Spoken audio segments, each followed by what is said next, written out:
अडकून येऊ Nanded CM24 live news पाहण्यासाठी लाईक व सबस्क्राइब करून बेल आयकॉन दाबा। नमस्कार, CM24 लाईव्ह न्यूज मध्ये आपलं स्वागत आहे। पाहूया आजच्या काही ठळक घडामोडी। साहित्यरत्न अण्णाभाऊ साठे यांचे वंशज व मानवहित लोकशाही पक्षाचे राष्ट्रीय नेते सचिन भाऊ साठे यांची नांदेड येथे विशेष भेट।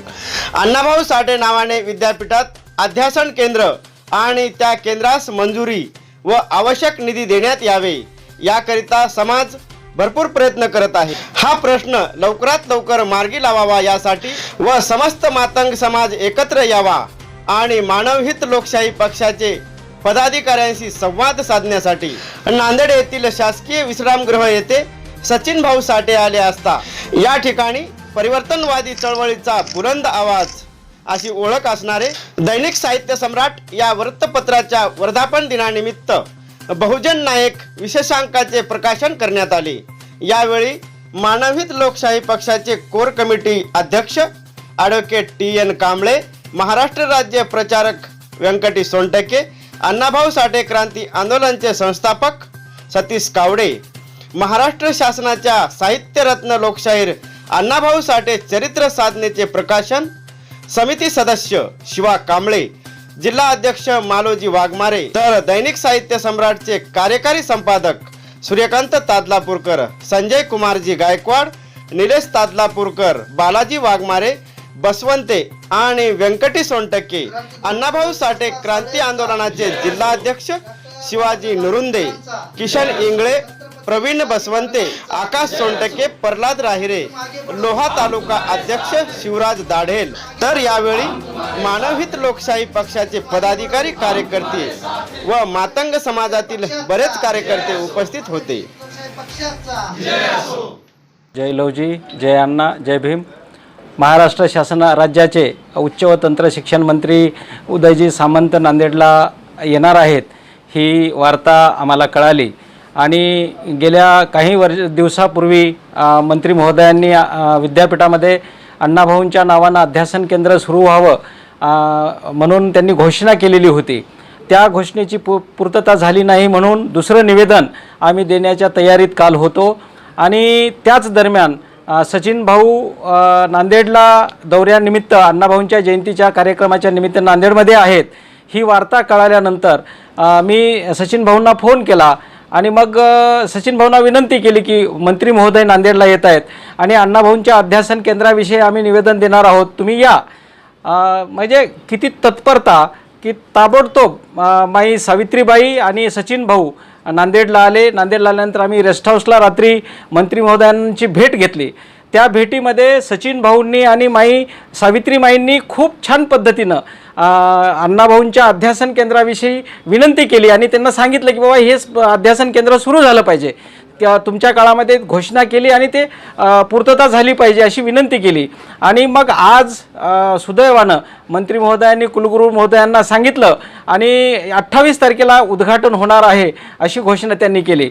नांदेड शहरामध्ये सचिन भाऊ आल्यामुळं, माई सावित्रीबाई नांदेड शहरामध्ये आल्यामुळं कदाचित त्यांचा हे पाऊलगुण म्हणावा लागेल की चांगली गोष्ट या ठिकाणी घडली।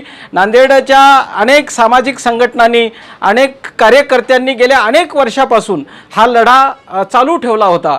तो लढा जिवंत राहावा याच्यासाठी अनेक वेळा कुलगुरूंना, मंत्री महोदयांना, मुख्यमंत्र्यांना, राज्यपालांना सुद्धा निवेदन दिलेली होती, परंतु आज तागायत तो विषय मार्गी लागलेला नव्हता। परंतु कदाचित माई सावित्रीबाईंच्या आणि सचिन भाऊंच्या उपस्थितीत तो मार्गी लागायचा होता की काय असं मला वाटते आणि ते आज यशस्वी झालेलं आहे। सचिन भाऊ, तुम्ही खूप छान पद्धतीनं संपूर्ण महाराष्ट्रामध्ये म्हणजे रात्रीचा दिवस करून इथल्या समाजाला, आपल्या मातंग समाजाला जागं करण्यासाठी, एकजूट करण्यासाठी आणि संघर्ष करण्यासाठी तुम्ही रात्रीचा दिवस करून फिरतात। आम्हाला निश्चितपणानं अभिमान आहे। तुमच्यासोबत ही सगळी तरुण मंडळी तुमच्यासोबत आहेत। तुमच्या खांद्याला खांदा देऊन ही सगळी तरुण मंडळी समाजाच्या उत्थानासाठी, समाजाच्या प्रबोधनासाठी आणि परिवर्तनासाठी आम्ही तुमच्यासोबत काम करायला तयार आहोत ही भावना, ही सगळी तरुण मंडळी तुमच्यासोबत काम करण्यासाठी तयार आहे। मानवहित लोकशाही पक्षाच्या वतीनं तुम्ही हे सगळं संघटन अत्यंत छान पद्धतीनं तुम्ही उभं करतात, याचा एक समाजाचा घटक म्हणून महाराष्ट्र शासनाच्या अण्णाभाऊ साठे चरित्र साधन प्रकाशन समितीचा एक सन्माननीय सदस्य म्हणून मला निश्चितपणानं तुमचा अभिमान आहे. तुम्ही येत्या काळामध्ये अण्णाभाऊंचे एक वारसदार म्हणून महाराष्ट्रामध्ये अधिक चांगलं काम करणार आहात, याच अजिबात आम्हाला शंका वाटत नाही. तुम्ही नांदेड शहरामध्ये आलात, कालपासून खूप छान पद्धतीनं अनेक बैठका, कार्यकर्त्यांसोबत चर्चा हे तुम्ही करत आहात. हे तुमचं कर्मयोग, तुमचं काम आम्हाला, आमच्या तरुण पोरांना ऊर्जा देणारं काम आहे. तुम्ही नांदेड शहरात आल्याबद्दल आणि समाजाला खूप छान पद्धतीचं आता लाईव्ह मार्गदर्शन तुम्ही केलेलं आहे, त्याबद्दल मी समाजाचा एक घटक म्हणून तुमचे मनापासून आभार मानतो. नांदेड शहरात आलात तुम्ही, त्या नांदेड वासियांच्या वतीनं आणि आपल्या समाज बांधवाच्या वतीनं मी मनपूर्वक तुमचे स्वागत करतो आणि थांबतो. धन्यवाद. जय लवजी, जय अण्णा, जय भीम. आपल्याला सांगायला आनंद वाटतो की मानवहित लोकशाही पार्टीचे राष्ट्रीय अध्यक्ष माननीय सचिन भाऊ साठे आणि आमच्या सर्वाच्या दैवत आदर्शवत माता सावित्रीमाई साठे हे काल नांदेड जिल्ह्याच्या दौऱ्यावर होते. योगायोगानं आपल्या सर्वांना कल्पना आहे की नांदेड जिल्ह्यामधल्या तमाम अण्णाभाऊ साठे प्रेमींच्या वतीने गेल्या कित्येक वर्षापासून स्वामी रामानंद तीर्थ मराठवाडा विद्यापीठामध्ये साहित्यरत्न अण्णाभाऊ साठे यांच्या नावे अभ्यासनाने अभ्यास केंद्र स्थापन व्हावं ही मागणी लावून धरण्यात आलेली होती. परंतु या मागणीला सकारात्मक असा प्रतिसाद ना विद्यापीठाच्या प्रशासनाकडून मिळत होता ना शासनाकडून मिळत होता. पण गेल्या 6 महिन्यापासून या खात्याचे उच्च व तंत्र शिक्षण मंत्री माननीय नामदार उदय सावंत साहेब यांच्याकडे योग्य रीतीने पाठपुरावा केल्यानंतर या मंत्र्यांनी गेल्या 13 फेब्रुवारी रोजी स्वामी रामानंद तीर्थ मराठवाडा विद्यापीठामध्ये अण्णाभाऊ साठेच्या नावानं अध्यासन केंद्र मंजुरीची घोषणा केलेली होती. ही घोषणा करून 6 महिन्याचा कालावधी लोटलेला होता, पण ही प्रत्यक्षामध्ये हे अध्यासन केंद्र चालू झालेलं नव्हतं. योगायोगानं काल मंत्री महोदयाचा दौरा होता आणि त्याचबरोबर सबंध मातंग समाजाचं आशास्थान असलेलं आणि नेतृत्व करत असलेले सचिन भाऊ साठेंचा नांदेड जिल्हा दौरा होता. आणि सचिन भाऊ साठे आणि सावित्रीबाई साठे यांनी आवर्जून मंत्री महोदयाची भेट घेऊन साहेब अण्णाभाऊ साठेंच्या नावानं अध्यासन केंद्राची घोषणा आपण केलेली आहे. या घटनेचं आम्ही तमाम महाराष्ट्रभर कौतुक केलेलं आहे, परंतु प्रत्यक्षात हे केंद्र चालू झालेलं नाही याची खंत आमच्या मनाला आहे. अशा प्रकारचा जबाब मंत्री महोदयाला विचारल्यानंतर मंत्री महोदय म्हणाले, सचिन भाऊ तुम्ही उद्या विद्यापीठामध्ये या आणि उद्याच मी कुलगुरू साहेबांना अध्यासन केंद्र चालू करण्याबाबतचे आदेश तुमच्या समक्ष देतो. अशा प्रकारचा हा प्रश्न सचिन भाऊ साठे यांच्या आगमनाने आणि पाठपुराव्याने आज रोजी निकालास निघालेला आहे. या घटनेचा यावरून असं सिद्ध होऊ शकते की महाराष्ट्रामध्ये जर काही सकारात्मक आणि चांगलं घडायचं असेल तर त्याला सचिन भाऊ साठेचं पुढाकार आणि नेतृत्व कारणीभूत ठरणार आहे, ही नांदेड करणार आहे. एवढंच या प्रसंगी. जय अण्णा, जय लोजी सर. जय लोजी. आज आपलं नांदेड शहरामध्ये आगमन झालेलं आहे, तर त्या निमित्ताने आपण नांदेडवासियांना काय सांगणार समाज बांधवांना? सध्या मी लोकशाहीर अण्णाभाऊ साठे यांच्या जयंतीच्या निमित्तानं नांदेड जिल्ह्यामध्ये नांदेड शहरामध्ये आलेलो आहोत.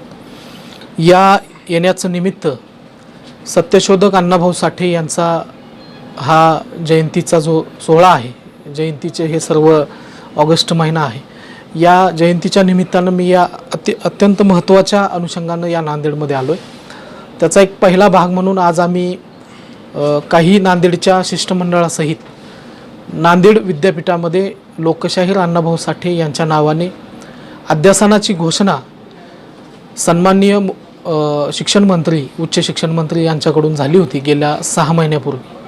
तर ती घोषणेची अंमलबजावणी होऊन अध्यासन केंद्र सुरू व्हावं यासाठी आम्ही आज शिष्टमंडळाने भेट घेतली आणि त्यांनी त्यांच्या भाषणामध्ये जाहीर केलं की अण्णाभाऊ साठेंच्या नावाने कुलगुरूंनी, स्वतः कुलगुरूंना त्यांनी आदेशित केलं की कुलगुरूंनी ते अध्यासन सुरू करावं आणि त्याचं उद्घाटन दिनांक 28 रोजी घेण्यात यावं.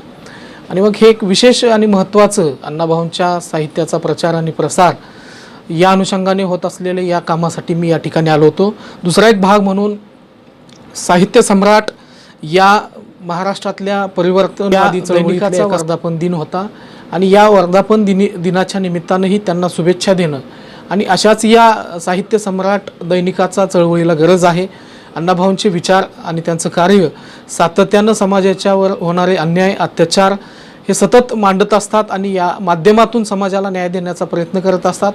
लोकशाहीचा चौथा आधारस्तंभ म्हणून वास्तवात मी या साहित्य सम्राट या दैनिकाकडे पाहतो. त्याबद्दल मी त्या साहित्य सम्राट या सगळ्या एकंदरीत टीमचंही मनापासून आभार मानतो.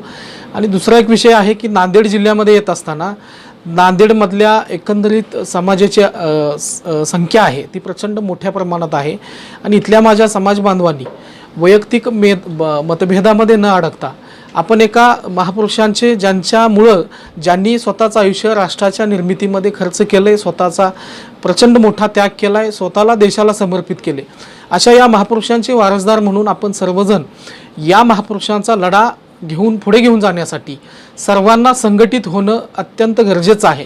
आणि हाच एक विनंती हा एक भावना घेऊन मी राज्याच्या विविध भागामध्ये जातोय. तोच एक भावना घेऊन मी नांदेडमध्ये आलोय. कारण समाजाची एकंदरीत व्यथा आणि अवस्था, समाजाची दिशा हे सामाजिक, शैक्षणिक आणि राजकीय दृष्ट्या जर आपण तपासली तर ती अत्यंत वाईट आहे, दखलपात्र नाही. आणि समाजातले अनेक गरीब भोळे भाबडे लोक समाजातल्या काही होतकरू लोकांच्याकडून अपेक्षा ठेवून आहेत आणि म्हणून या अपेक्षेचा भंग होऊन समाजाच्या जीवनमानावर गंभीर परिणाम होऊ नये यासाठी सध्या स्थितीमधल्या नेत्यांना संपवणाऱ्या व्यवस्थेच्या विरोधामध्ये सर्वांना बंड करणे आणि सर्वांनी संघटित होणं अत्यंत गरजेचं आहे. सध्या स्थितीत या समाजातल्या आपल्या महापुरुषांच्या पासून ते अगदी सामान्यातल्या सामान्य तळागाळातल्या व्यक्तीचा प्रचंड मोठ्या प्रमाणात या देशात आणि महाराष्ट्रात विटंबना होते आणि ही कशा पद्धतीने थांबेल तर आपल्याला संघटित व्हावं लागेल. हाच एक संदेश आणि ही एक विनंती मी ही भावना घेऊन अण्णाभाऊंच्या घरातून राज्याच्या विविध भागात जातोय. त्याचाच एक भाग म्हणून मी आज नांदेड शहरामध्ये आलो.